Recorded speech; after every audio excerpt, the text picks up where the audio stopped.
toutes les femmes mariées ne souffrent pas. Je répète, toutes les femmes mariées ne souffrent pas. Tous les hommes ne sont pas mauvais. Tous les hommes ne sont pas pareils. Vous qui avez l'habitude de dire, oh, ils sont tous les mêmes là. Vos croyances n'engagent que vous. Je répète, vos croyances n'engagent que vous. Vous qui avez l'habitude de dire que tous les hommes sont infidèles, ils sont tous des menteurs. Est-ce que tu connais garçon? Eh garçon, vos croyances n'engagent que vous. La plupart du temps, chacun vient parler en fonction de ses expériences. Parfois même, tu n'as même pas l'expérience, mais à côté de toi, autour de toi, tu as vu des schémas, tu as enregistré des schémas et tu te bases sur ça pour penser que la généralité est comme ça. Toutes les femmes mariées ne souffrent pas dans leur foyer. Il y en a qui sont épanouies. Il y en a qui sont boostées par le mari. Il y en a qui sont élevées par le mari. Il y en a qui sont honorées par le mari. Il y en a en qui le mari sème tout pour pouvoir les voir éclore. Toutes les femmes mariées ne souffrent pas. Donc arrêtez de décourager les gens au mariage. Je ne suis pas dans cette optique-là. Et je ne vais pas encourager ce genre de discours. Je ne vais pas encourager ce genre de discours. Arrêtez de faire fuir les gens. Arrêtez de faire peur aux gens. Toutes les femmes mariées, toutes les femmes ne souffrent pas d'un foyer. Et tous les hommes ne sont pas mauvais. Tous les hommes ne sont pas machiavéliques. Tous les hommes ne sont pas menteurs. Tous les hommes ne sont pas infidèles. Tous les hommes ne sont pas avares. Ils ne sont pas pareils. Ils ne sont pas pareils. Si toi, femme, tu as enregistré des hommes qui ont toutes le même caractéristique, à un moment donné, il faut s'asseoir et se poser des vraies questions. Si toi, du haut de tes 30 ans, tu as eu déjà 5 expériences avec des hommes qui sont tous infidèles, à un moment donné, il faut s'asseoir et te poser la question. Quand tu as sorti avec des hommes qui t'ont tous manipulé, à un moment donné, il faut s'asseoir et se poser les questions, les vraies questions. Tu as connu 5 gars. Eux tous t'ont trompé. Eux tous t'ont manipulé. Eux tous t'ont volé. Le problème à un moment donné, ce n'est pas les gars, mais c'est toi. Je vous dis la vérité ce matin.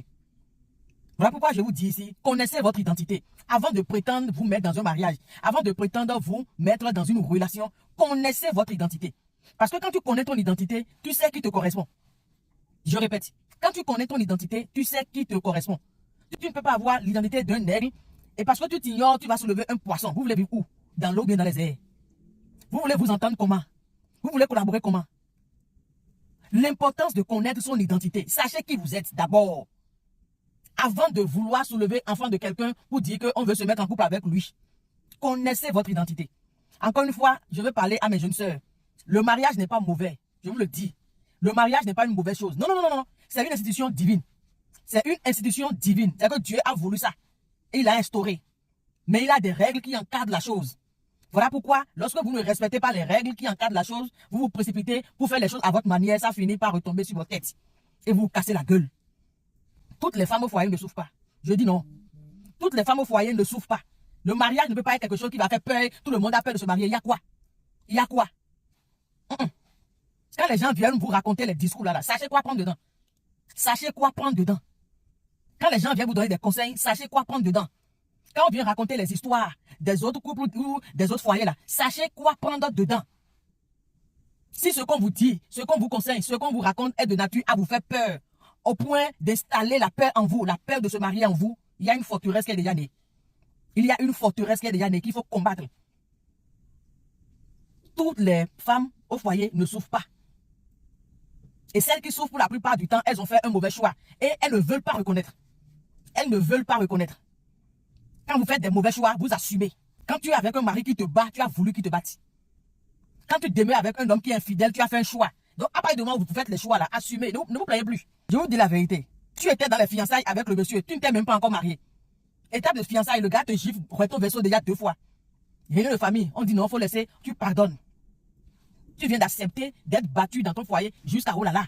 La veille de ton mariage, tu découvres que ton mari est infidèle avec ta cousine. La famille te dit non, regarde, on a déjà tout fait, faut pas nous mettre la honte, il faut pardonner, il va se corriger. Et tu as accepté rentrer dans ce mariage-là. Et tu es étonné après qu'il te trompe encore dans le mariage. Vous êtes sérieuse là? Non, vous êtes sérieuse? Parfois, il faut qu'on vous choque un peu parce que j'ai l'impression que vous jouez les victimes, mais vous oubliez que c'est vous-même qui ouvrez les portes. C'est vous-même qui permettez les choses. Les gens se permettent ce que vous leur permettez. Les gens se permettent ce que vous leur permettez. Le gars t'a déjà volé. En étape de copinage, il t'a déjà volé. Et tu as étonné que dans le mariage, il te vole encore. Vous êtes sérieux? Sérieusement? À un moment donné, arrêtez de jouer aux victimes, quoi. À un moment donné, là, prenez les choses en main. Réfléchissez un peu. Et les couples ne se ressemblent pas, hein.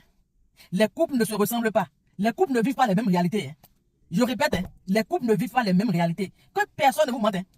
Que personne ne vous mente. Moi, mon mari, je le connais il y a 20 ans. 20 ans. Mon mari, je suis avec lui il y a même plus de 20 ans. Il y a plus de 20 ans qu'on est ensemble.